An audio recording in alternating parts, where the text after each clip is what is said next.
Hello. Today I'm going to be redoing a video which I originally shot in September. It's at the beginning of a bookshelf tour video series I'm going to be doing. I'm not really proud of that original video I did of religious Jewish books currently in my possession. It's just, kind of like cringy and scatterbrained and unfocused. And I went on a bit of a rant at one point because of one admittedly pretty awful line in one of these books that hasn't held up very well over time. Now, unfortunately, as I've mentioned in probably a majority of my videos, like 99% of my books and other belongings are in storage 900 miles away. My little brother was supposed to ship them down to me a long time ago, but he kind of failed in his duty towards his own family. So I'm going to have to talk to some friends who will actually do the right thing and who won't treat me like a terrible person because we have differences of opinions about certain things. So just get down to it. This is my prayer book, which I bought in Crown Heights, Brooklyn. It's a very Hasidic neighborhood in Brooklyn, New York. This is the Tehillat Hashem series of prayer books. They have, a line of religious books and such like that. We were in a number of Judaica shops during that really fun day trip to the city we took. Albany is only about 3.5 hours away from New York City, so a lot of people there like to go on day trips. We did have a lot of fun on this day trip. We went to all the usual things in Crown Heights, like, for example, a mikveh, ritual bath, a matzah factory, because Pesach was coming up at this time, and lots of bookstores in the big synagogue in Crown Heights. And when we were in some of the Judaica stores, I bought a lot of things. I think I bought a necklace, not this one. I've had this one for a while. I think that I bought this in Israel, in the city of Tzfat in the north. I bought a Shabbos lamp, which should probably show in a future video, and a purple hand washing cup. People ritual wash their hands before bread, but unfortunately, because I'm not in my own home anymore, I can't really have the luxury of doing that, which is one of the many reasons I want to, get out of here as soon as possible and start a new life in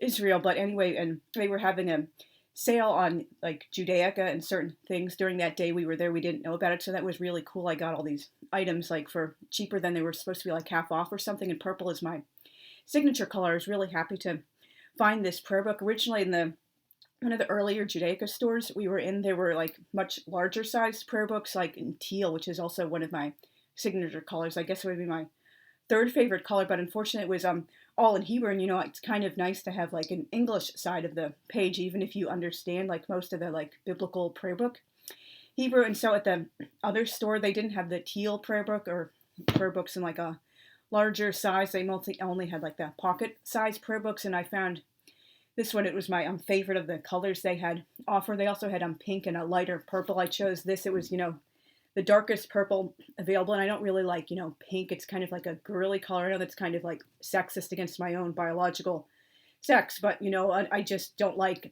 pink. I'm not a traditional girly girl. Purple is what I'm all about, and it's, really good. Everyone should have their own prayer book, because, even if you're not able to go to synagogue for whatever reason, you can still pray at home, and a lot of people do their own prayers in the morning or at night before going to bed. You don't have to go to synagogue to pray. Many people don't understand this, particularly outside of the Jewish community, or many Jews themselves who are secular and assimilated. They don't understand the home is where most of Judaism is supposed to take place. It's not just something you do one day a week, or maybe for some major holidays, going to a Seder, a fun community event, so-called community event, which is almost always code for geared towards little kids and their parents. But when Judaism is in the home, you're many people, particularly in the Orthodox and old school conservative community, they're constantly doing their own prayers at home, not just on Shabbos, but every day of the week. And that's why it's so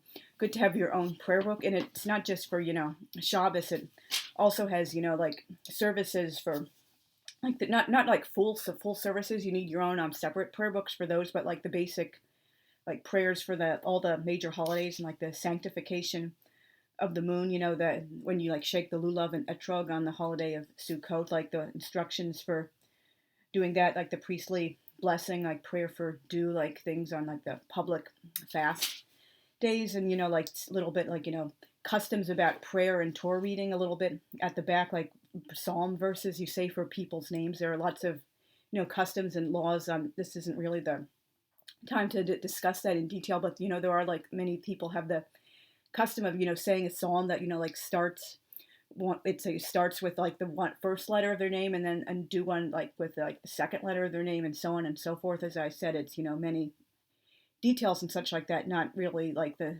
topic for this post, but this is a really interesting prayer book. It is like a Lubavitch prayer book, but I don't really mind that. I kind of straddle the fence. Like, obviously, I haven't, unfortunately, gone to synagogue in person since lockdown began in March 2020, and even before that, I really did not like the Jewish community in this area. It's too small and not really active or vibrant enough, but, it's, good to have your own prayer book, and, I don't mind, like, going to an Orthodox service. I can, like, go either way, either old school, preferably conservative, or Orthodox. They don't even like matter to me if it's modern Orthodox, or like more like stricter Orthodox, or like even like Lubavitch Orthodox. I've gone to all of those services very happily, and over the years I have actually, believe it or not, grown to prefer praying behind a mechitza, the screen between the sexes, in a service. I just feel I can concentrate more on my own prayers and thoughts when I'm not being distracted by like men. I'm not saying I can't control myself or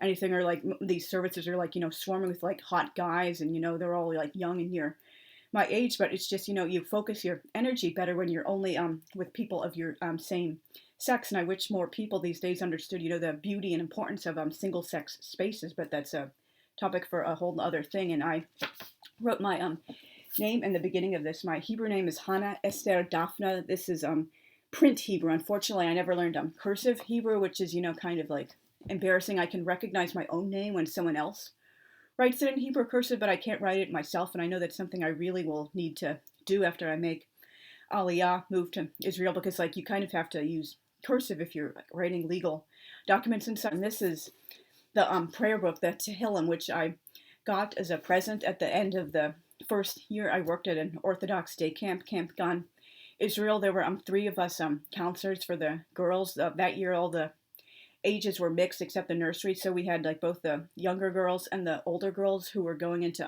kindergarten through I believe there were a few as old as going into 7th or even 8th grade, but it's mostly just like elementary school children at this camp. And they called me by my Hebrew name at camp that year. My full Hebrew name, as I mentioned, is Hannah Esther Daphna, but they only called me Hannah Esther because obviously when you have like a triple barreled name, it's kind of like hard for people to remember. So basically you can manage a double name a lot more easily. And so at the ceremony, the party ending camp, Mrs. Simon, who ran the camp, presented us with these lovely psalm books, as you would call them in Christianity, like a psalter. And it's a lovely thing to have. There's like many people have a custom of reading like psalms after Shabbos services conclude, or just when they're sick or praying for people. There are so many different customs and such relating to psalms, like far beyond the scope of what I really know about, even myself, or just what this video is meant to be about. And like Psalm 116 has been particularly dear to me since my car accident. I just really resonate with the lines about almost dying. I do still need to do a video about what happened when I was in my car accident. Like the cords of death encompassed me, the grave held me in its grip, and I called out to Hashem, God. And that's really what happened when my legs were both pinned under the back driver's side wheel of that car. I was screaming, help me, God, at the top of my lungs over and over again. I couldn't feel my legs. I thought I was paralyzed, and it was just, so terrifying. And there was like the hot underside of the car was like burning into my stomach and abdomen, and gave me first and second degree burns. Some of the second degree burns were like second degree burns, so they were basically like very close to being third degree burns. That was just awful. And so that's one of the reasons the psalm resonates so closely with me. And that's one of the psalms we say when we do the Hallel during certain festivals. You say like a selection of psalms during the service, which makes it kind of longer than usual. And so like this is really nice. This is also, and I should mention the prayer book and the psalm book will also be some of the books going into my suitcase when I make aliyah, and the suitcase one of the suitcases that goes with me on the plane, not one of the checked bags, because obviously you don't want to lose your most important books. And I'll have some other videos coming up about other important books that will be going in my suitcases when I make aliyah instead of shipped on the lift with me. The lift is like a big thing you pack. It can vary in size depending on how many things you're taking and how many people in your family, and it like goes on a ship, for about 6 weeks, and then it, arrives at your new home in Israel, and you unpack it and have your things back. My Dantean books will also be going with me on my suitcase during when I make aliyah, and I'll be having a future video about those books as well. So look forward to that. Hopefully I'm not rambling too much, but hopefully this, again, as I mentioned, this video is a lot better than my previous video with more detail and such. Oh, and I should also mention some of the Jewish books I have in storage. There are the Gunter Plaut Humash, the Torah, like Humash is like another book for the Torah. Also, the Pentateuch is another word for it. I have several books, like the Plaut one, and the might be one with commentary by the late Lord Rabbi Jonathan Sachs, but I'm not sure if it's that one by him or if it's just like one other, like Orthodox Pentateuch. But that's in storage, and like they're kind of like older books. And I have some Gates of prayer books from the Reform movement from the 1970s and 80s are really like dated, and they have been held up well, and they're no longer used by the Reform movement, even if I were still a member of the Reform movement. And there was a book of Samuel and a little booklet for Birkat HaHama, which is a blessing of the sun. It's a ceremony that only takes place every 28 years. The last time was in 2009, so or maybe it was 2008, I think, but I think it was maybe around there, 2008 or 2009, around Pesach, right before it began, and the last time before that was 1981. This is a book which was given to me as a present by one of my professors when I was taking some classes at Hudson Valley Community College in Troy, New York, about like maybe 2 years or so after my accident. At the time, I was thinking I wanted to like get a degree in being an early childhood educator, or to be a teacher, and I would go to UMass, back to my alma mater, for my master's degree in education. But I decided not to do that. This was a really cool book she gave to me because I guess I had mentioned like being Jewish in a number of the like essays and such I wrote for the class, and she really liked my writing, and she liked me as a person. She didn't like think I was capable of writing the way I did, because like I'm so quiet, and she like realized, oh, still waters run deep. You're a lot like you're better spoken in writing than you are like in words, because you don't speak very much during class, but you like express so much better with like your writing than you do with your speech. And she thought I would really appreciate that. Like someone had given her this book as a present, and she's not Jewish, so she thought, oh, maybe this student I like would benefit much more from the book. And this is like a commentary on the Torah from a woman's perspective, like going through each Parsha Torah portion, and it has like some really like interesting things throughout, like regular, like for example, like our mothers say, or like Rachel says, or like from the perspective of things. Like for example, this is on Dinah's name, the name of Dinah, the daughter of Yaakov, Jacob. Like, why isn't Dinah's name explained like the names of her 12 brothers? Why is it simply, lastly, Leah bore him a daughter and named her Dinah? Miriam the prophet answers, in presenting Dinah's name without an interpretation, the narrator signals her uniqueness in the family drama, for if other daughters exist, they play no significant role in the plot. As for the sons, they have functioned so far merely as allegorical figures, battling out their mother's jealousies. But Dinah, whose name derives from din, meaning judgment or strife, and whose fate prefigures so much of Jewish history, demands our attention precisely because she is an enigma, the wild card in God's hand. Dinah, the wounded one, adds, to this day the brothers of Shechem continue to seek revenge upon the sons of Jacob, just as Israel's sons continue to avenge my shame. Esther, the hidden one, explains, the story of Dinah's name remains a secret precisely because her fate is still unknown. Only when Shechem's and Dinah's brothers decide to live together in peace will the mystery of Dinah's name at last be revealed. And so like it's like really like interesting, back and forth like conversation between all these like women from the Bible and some, from Talmud and Jewish history, and like, foremothers of today, and like not just, like this one says, like teaches, answers, protests, explained, laments, and such. And there was this book was written in 1996, so obviously the texts they're reading from haven't changed at all. Obviously, like there are like different interpretations as we like go through history and have different like perspectives, and sometimes like new scholarship and like old documents like come to light. But so basically the core of what they're like commenting on and like reporting that doesn't really change. But there are a couple of like commentaries here and there that are kind of based in the world of 1996, and people might not have like those like sentiments such for anymore. Like other than, a few things like that, it's a really like interesting Torah commentary from a women's perspective.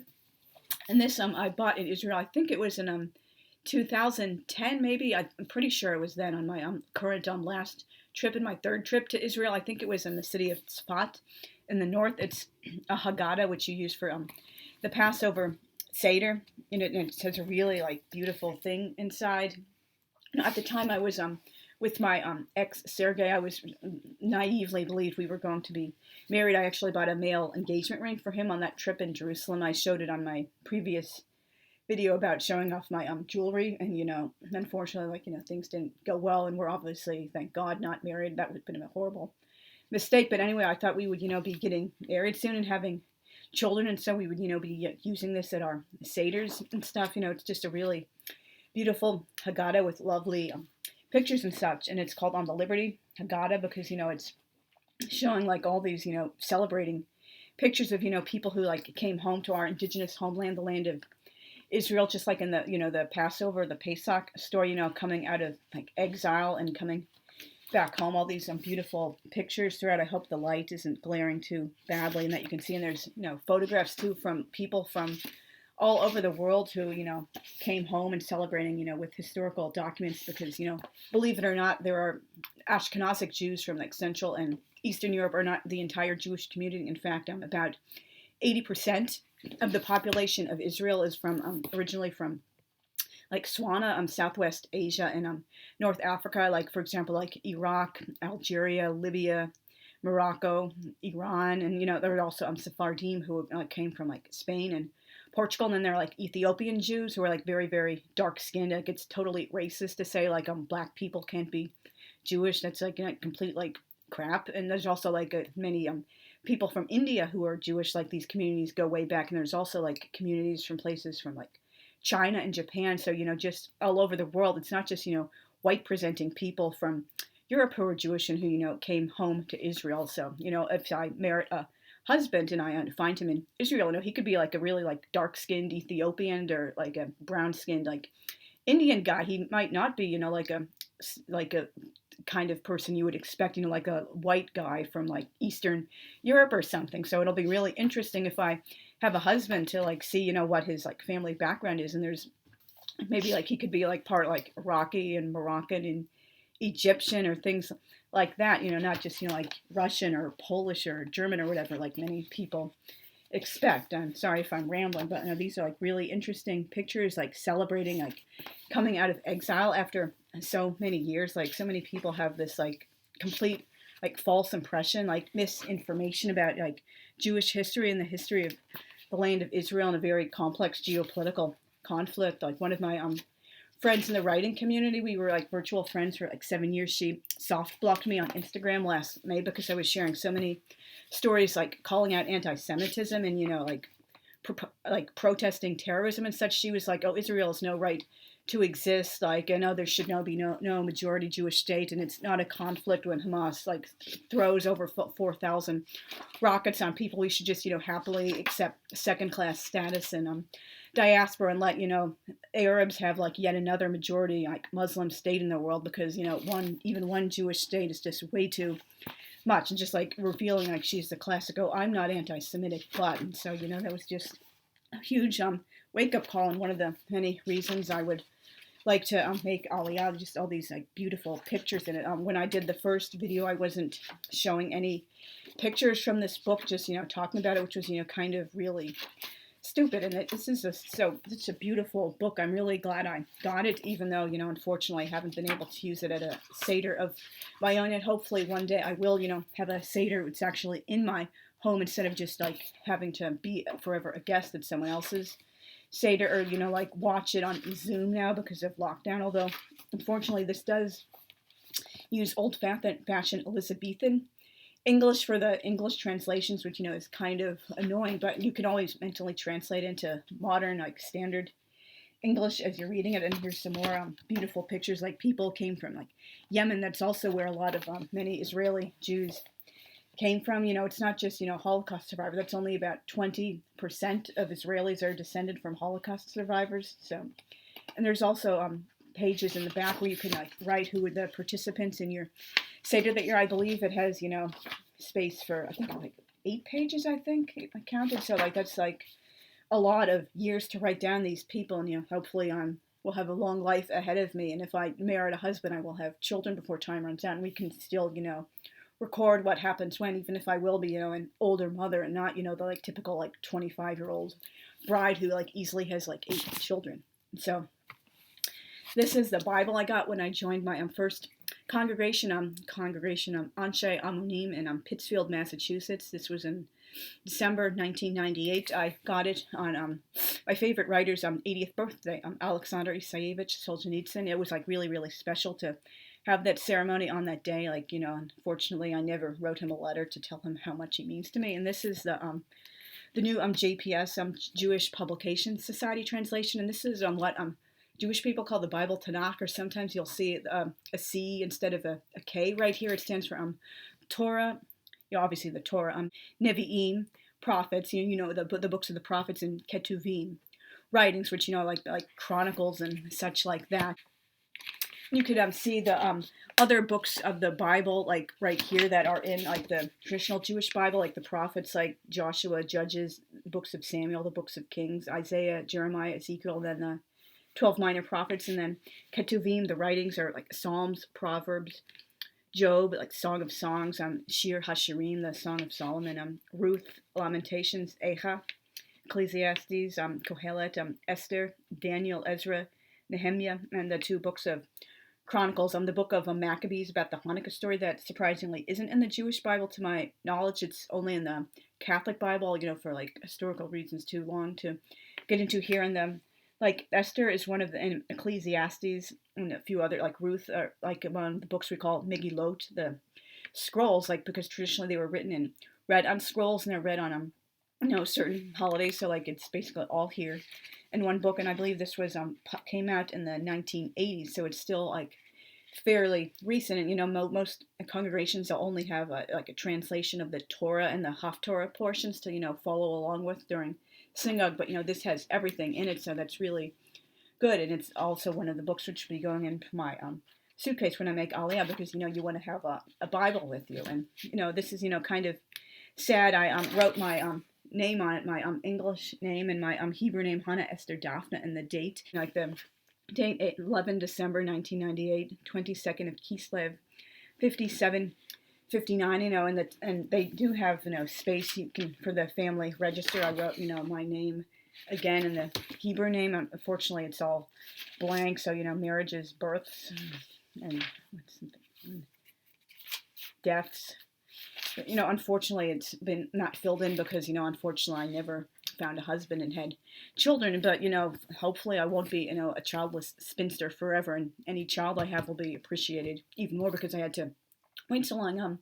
Last year, as I mentioned in the previous video, I read Lucille Ball's, like, autobiography, which her children discovered after her death. They were really, excited to find these tape recordings. And I believe there were some typed pages, too, because they had no idea she was, like, writing a memoir with anyone's help, or like, so this was like something wonderful. They didn't expect to have this like legacy from her with all these like cool stories they had never heard. And one of the many things I liked about this was, she takes like a personal talking to the audience, like, oh, if you're interested in like becoming an actress, here's some things I would recommend you do, or like, this is what I learned from this experience, so you don't make that mistake either. Like, she like talks about how she like appreciates her children so much because she was over 40 when she had them. Like, unlike these, particularly in the, I guess, like the 50s and the 60s, all these like girls were getting married like at all of like 18 years old and having children immediately, and they never had to like wait for them. But she did have to wait to become a mother, and so her children were even more special to her because she wasn't the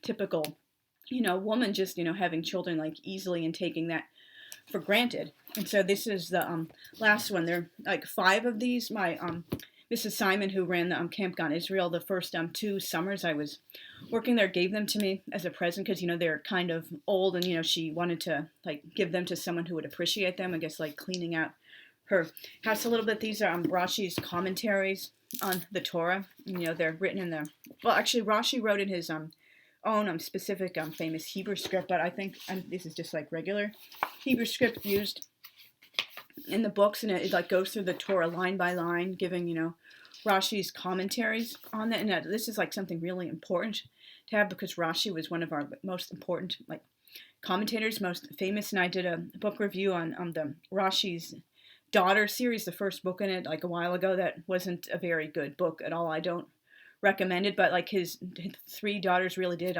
wear the prayer shawl and to fill in the phylacteries you wrap around your arm and you put on your head when you're praying during the week, not on Shabbos. But they really did that. And he taught his daughters Torah and Talmud, which was like very revolutionary at the era. So he's just like one of our most famous, important sages. And unfortunately, this does use Elizabethan English in the translation, but you can overlook that and mentally translate in your head. So this is just something really good, something to have in your Jewish library is like a commentary on the different books of the Torah. And obviously, like, well, it costs a lot of money to have a full set of the Talmud, not just even if it's not like leather bound or anything like that, but just like there are a lot of books in the Talmud, like regardless of like which version of the Talmud you have. So it's like this is something reasonable you can start out with. And she wanted me to have this because she knew I wasn't like exactly from a religious family. My religious background and like family history are like way too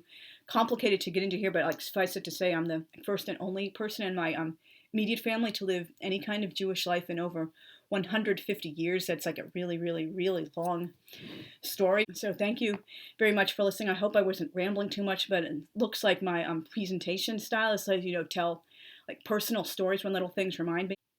So hopefully my next video will be sometime this week. It might be a book review for one of the middle grade March books, which I'm reading, or if not, maybe I'll do another bookshelf tour or do a Dantean post. I'm looking forward to getting to know my subscribers and building my channel. So please, if you haven't already, hit the notification bell so you can like see when I upload. And obviously, of course, I'm liking, sharing, and subscribing. And I'm hoping to see you again very soon. Thanks for watching. Bye.